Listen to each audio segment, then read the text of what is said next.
Hey there everyone, in this video I'm going to show you how to select app photo in Lightroom.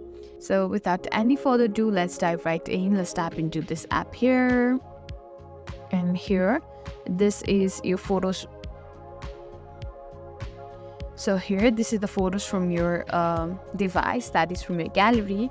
So there are multiple photos that you've edited in Lightroom. So in order to go in there, you have to type in this edit option, and here comes all the photo of the Lightroom. So in order to select, it's kind of same thing all over. You can simply press hold it a bit longer, and it will mark as a blue. So this means it's selected. So let's tap in this. So this is how you select your app photo. So now you can add it to the album, like the one you have created before.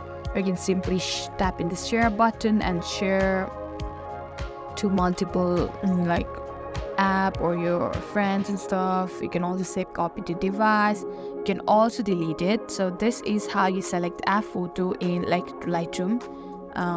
This is how you select Lightroom app photo.